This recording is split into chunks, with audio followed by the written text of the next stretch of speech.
The last lesson we're doing in this unit is solving trig equations which have values that are not on the unit circle. So in this case, you don't need necessarily your unit circle. If you want to look at it, just remember where each of the quadrants are and what radians or what angle measures land between them. You can do that. That's totally fine. But more importantly, you are going to need a scientific or graphing calculator. Take your pick, whichever one you like better. What we do when we are solving for values that are not on the unit circle, we're just going to approximate or estimate those values. We're still going to walk through the same steps. We're going to solve as normal, just as it states down here in the second little line, until we get that trig function isolated. After that point, we'll follow through. We're still going to have, cosine inverse of a value or tangent inverse of a value. But in this case, because it's not something on the unit circle, we're going to have to use the calculator to do so. If you are using scientific or graphing, or if you're using an app on your cell phone or another website, you are going to press the second button and then sine in order to get your calculator to say sine inverse of whatever angle you need. You would do the same thing for cosine and for tangent.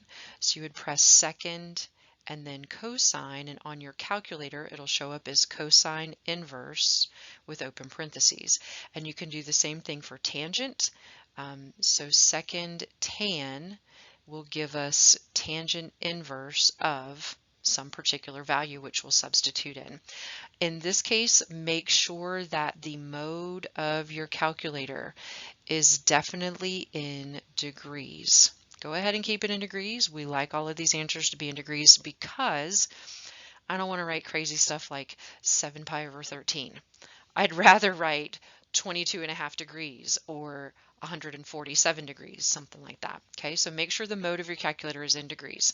Press the mode button and just scroll down and make sure degrees is highlighted. So let's go ahead and get started with our first example. 4 cosine squared of x plus 11 cosine of x minus 3 equals 0.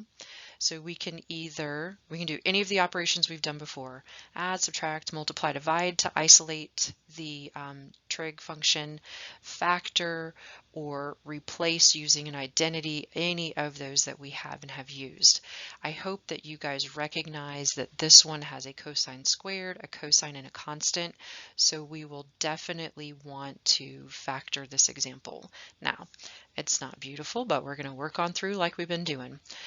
We are going to let x equal cosine of x so that we can factor this a little bit faster, maybe help us. So we're going to take 4 cosine squared of x to make it 4x squared, 11 cosine of x to be plus 11x, and then minus 3 all equal to 0. Do your little diamond problem, multiply first and last. What multiplies to negative 12 but has a sum of that middle term 11. So our factors are 1 and 12, 2 and 6, and 3 and 4. We definitely have to use 1 and 12. I need negative 1 plus 12 to give me 11, and negative 1 times 12 to give me negative 12. Put your first term on the top, see if they reduce, and 4x and negative 1 do not reduce. However, the 4x and the 12 reduce to give you x with a positive 3. So now that we have this factored in regular quadratic trinomial form that we're used to and been doing forever, we can put it back in terms of cosine. So our first factor is going to be 4 cosine of x minus 1, and our second factor is going to be cosine of x plus 3. Set equal to 0. Now I've got to set each of these separately equal to 0, so I'm going to put a big space between them so we can see what's happening for each of them.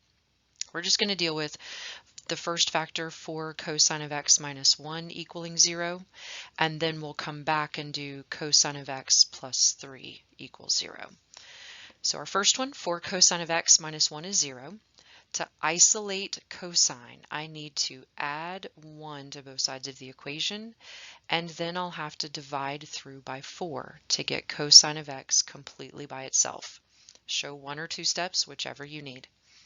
My next step is as we've done the entire time. take the inverse of both sides. X equals cosine inverse of 1/4.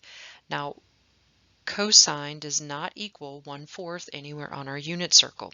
So in this case, you've got to remember a couple of things. When taking cosine inverse on your calculator, it's only going to give you one answer. How many solutions should there be, and where are you going to find your other solutions? So, in other words, where is cosine in this case positive? Question mark. Okay, cosine is positive in quadrant 1, as is everything, and again in quadrant 4. And then how are we going to find our other solutions? So let's first find our first solution. Cosine inverse of 1/4. When you type that in your calculator, remember again, that is second cosine, which would show you cosine inverse, and then type in 1 divided by 4 or 1/4 with the fraction bar, whichever way you choose. This should give you a value of x equaling 75.5 degrees. Again, you should be in degree mode. That is one of your solutions. I got the quadrant 1 solution because that value is between 0 and 1. So here I am, there's my first one, 75.5 degrees. I need another one in quadrant 4 for this first piece. So in quadrant 4, I have a distance down from 360 of 75.5 degrees, which will tell me how much farther around I would have gone the other direction. So my quadrant 4 value is going to be 360 minus 75.5. That is my reference angle. Oh my goodness, those came back into play. Reference angles. Anything between 0 and 90 is a reference angle, and you add or subtract that value from 180 or 360 depending on what quadrant you need to be in. So our 360 minus 75.5 degrees, again you can type that in your calculator, would give you another value of 284.5 degrees. So our quadrant 1 solution again is 75.5. Our quadrant 4 solution is 284.5 degrees. Yes, you need both answers because cosine is positive in both of those quadrants. Okay, so that's our first one. Let's check our other factor. I know that you might still need processing moments for this one. Press pause if you have to, and then come back, kind of look through it again, see what makes sense for you. Okay, so cosine of x plus 3 equals 0. We are going to subtract 3 on both sides and then take the inverse, cosine inverse of -3. And again, that's second cosine, and then fill in your parentheses with -3. When you press enter, it should say error, doesn't work, not happening. So in this case, we have no solution for that particular factor. The only two that work came from our first factor of 4 cosine of x minus 1. And those values are 75.5 degrees and 284.5 degrees. Okay, that's quite a bit. If you need to replay this one, press pause, rewind, back and forth, stop me, however many times you need. We're taking a lot of things into account. We are using a reference angle. We are remembering where our cosine has to be positive in order to help us get those two angles because our calculator is only going to give us one. Let's try another example. 3 tangent squared of x minus 22 tangent of x plus 7 equals 0. Okay, again, we are going to be factoring this example, and we are going to let x equal tangent of x to hopefully make it a little bit easier. So 3 tangent squared of x just turns into 3x squared. Minus 22 tangent of x is minus 22x, and then plus 7. All of that would equal 0. We just care about the factors. So multiply first and last. What multiplies to 3 times 7 is 21 and adds to our middle term -22. I've got 1 and 21 and 3 and 7. 1 and 21 multiply to 21 and have a sum of positive 22. Since I'm multiplying to a positive, both terms have to be positive or negative. In this case, they both need to be negative so that I'll have a sum of negative 22. Now we're going to take that first term, 3x, put it over top, reduce if we can. The 3x and the negative 1 do not reduce. The 3x and the negative 21 reduce to be x and negative 7. So our factors, 3x minus 1 and x minus 7 for the quadratic trinomial, can be rewritten as 3 tangent of x minus 1 and tangent of x minus 7. Set those equal to 0. We are going to follow the exact same format that we did for the last example. Take each factor and individually set them equal to 0 to solve and see what we get for our solutions. In our first one, 3 tangent of x minus 1 equals 0. I need to add 1 and then divide by 3 to isolate tangent of x. So tangent of x equals 1/3. I know that's not on the unit circle, so I'm going to take the inverse, tangent inverse of 1/3, and then we are going to use our calculator to get that particular value. So you're going to press second tan to give you tan inverse, and then type in 1/3, 1/3 or 1 fraction bar over 3, whichever you choose.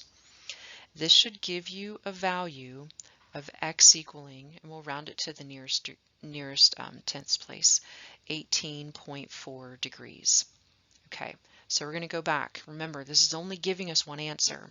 I need to know, where is tangent positive? Big fat question mark.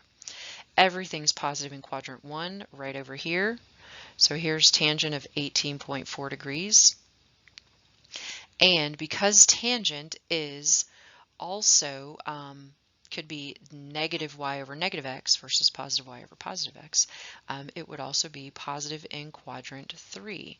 So I can also have another one in quadrant 3. Again, this first solution is between 0 and 90. That is my reference angle, and it is also one of my solutions. Now, to get me into quadrant 3, I need to go past 180 degrees. So I need to go all the way over here, which means I need to take 180 degrees and add the reference angle. Again, that initial value that we got, 18.4 degrees. When we add them, we have 198.4 degrees. So those are my two solutions for this first one, 18.4 degrees and 198.4 degrees. One of them is in quadrant 1, the other one is in quadrant 3. Okay, the next one we need to look at is tangent of x minus 7 equals 0. We only have one quick little step to isolate tangent by adding 7 to both sides. And now we can take the inverse, second tan inverse of 7, type that in your calculator and see what it gets you. And again, we're looking at tangent of a positive. I know tangent's positive in quadrant 1, definitely, over here, and then again in quadrant 3. So tangent inverse of 7 gives us a value to the tenths place as 81.9 degrees. Okay, that is my value in quadrant 1, 81.9 degrees. Awesome. Tangent's positive there. Again, tangent's still positive in quadrant 3. So I need to add that reference angle all the way around to get me to another value in quadrant 3. So in this case, again, I'm going to take 180, add the original value, that reference angle, because it's between 0 and 90, add them together, and that will give us 261.9 degrees for the second solution. So x will also equal 261.9 degrees. So we actually end up with 4 different solutions for this particular example, because I could take tangent of each of these positive values. I could get the angle measures. So I got the original reference angle, somewhere between 0 and 90, and then I added 180 again because tangent was positive, so that I could get the other 2 solutions. Again, stop and take a break as needed. We're already at 15 minutes. I'm going to continue on so you see the entire video all together, but take a break if needed. Example 3, 7 sine of x plus 13 equals 10 plus 3 sine of x. I think I'm just going to start with combining like terms and see what happens as we go through. So let's go ahead and subtract 3 sine of x on both sides of the equation. You can do this in probably less steps than what I'm going to do, but let's just take it piece by piece. So 7 sine of x minus 3 sine of x is 4 sine of x plus 13 equals 10. If we wanted, we could go ahead and subtract the 10 to this side to set it all equal to 0, see if that helps you. So I'd get 4 sine of x plus 3 equals 0. Okay, I don't need to keep it set equal to 0 in this case because I'm not going to have to factor anything. I don't have a sine squared, I don't have any other terms. So let's undo what we just did, subtract 3. 4 sine of x will equal negative 3, and then when you isolate sine of x, you're going to divide through by 4, so sine of x equals negative 3/4. Our next step, take the inverse. X equals sine inverse of negative 3/4. Again, in your calculator, you're going to press second sine, type in negative 3/4, close parentheses, and it will give you a value of negative 48.6 degrees.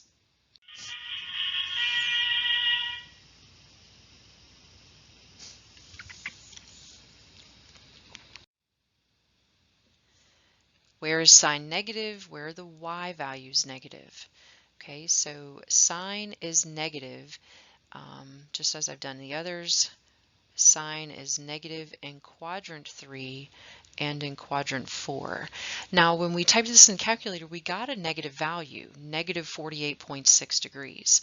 Okay, this is a value that's between 0 and 90. Even though it's negative, just stick with me. So my reference angle would be the absolute value of that, which is 48.6 degrees. Okay, now to get myself into quadrant 3, I need to go all the way around. I need to start on the right-hand side, positive side, and go around this way past 180.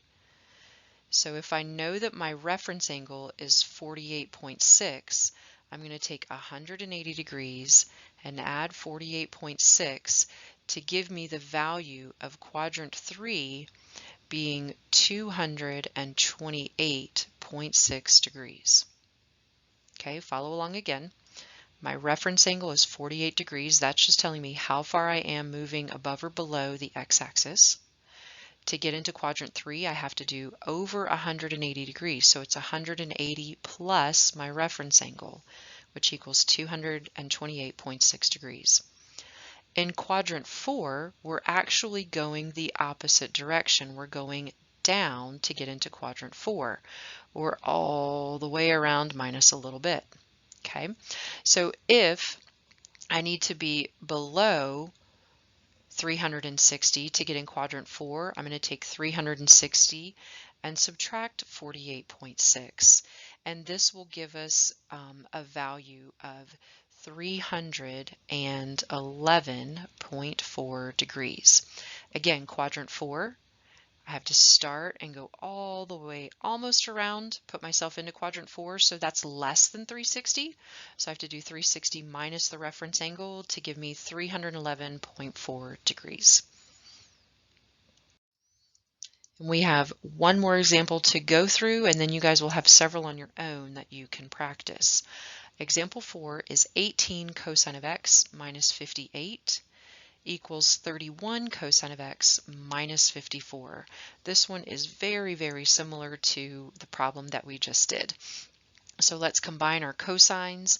It doesn't really matter. Let's go ahead and subtract 18 cosine of x on both sides. So it will make it a positive value over here on the right. This will leave me with negative 58 equals 13 cosine of x minus 54. Now we tried it the last time and we didn't need to. This one's not going to factor. It's just 13 times cosine of x. So pretty close to getting it isolated. So let's add 54 to both sides of our equation, which gives us -4 equaling 13 cosine of x. And now I can divide through by 13. So -4/13 equals cosine of x, and we'll take our inverse. Cosine inverse of -4/13 equals our x value, or equals our angle measure. So in this case, our x value, or our angle measure, is 107.9 degrees. Okay, so we need to kind of backtrack. We skipped a little step. Right here, cosine inverse of -4/13. I need to know, where is cosine negative? Where are my x values negative? Definitely quadrant 2. And also in quadrant 3. I have to go to the left to get to both of those. Okay, the angle that we just found, 107.9 degrees, that is in quadrant 2. So that's one of our solutions. That's fabulous. Great. There's my quadrant 2 answer. I also need to get a quadrant 3 answer. Okay, so how are we going to backtrack and figure out 180 plus what will give me my quadrant 3 answer? So quadrant 3 is going to be 180 plus, we need to know what is the reference angle. All right, we can find it from what we're given. When we first solved for cosine inverse of -4/13, we got just about 108 degrees. Okay, if I'm in quadrant 2, I can find the distance between 180 and 107.9, and that would give me equivalent to my reference angle that would land in quadrant 1. So our reference angle is going to be 180 degrees. Whoopsie, excuse me, I'm writing way too fast. That's too sloppy. 180 degrees minus 107.9 degrees. So 180 minus 108 would give me 72. So this would be 72.1 degrees. Okay, that helps us get back into quadrant 3. So back into quadrant 3, I have to take 180 plus, that's 72.1. So 180 plus that reference angle, 72.1 degrees, gives me our second solution in quadrant 3. The other value that we need is 252, not 25, 252.1 degrees. There you go. Good job. You stuck it out. You got all your solutions. You found values not on the unit circle. These take some practice, so make sure you are practicing more of these problems. Hope you guys have a good one.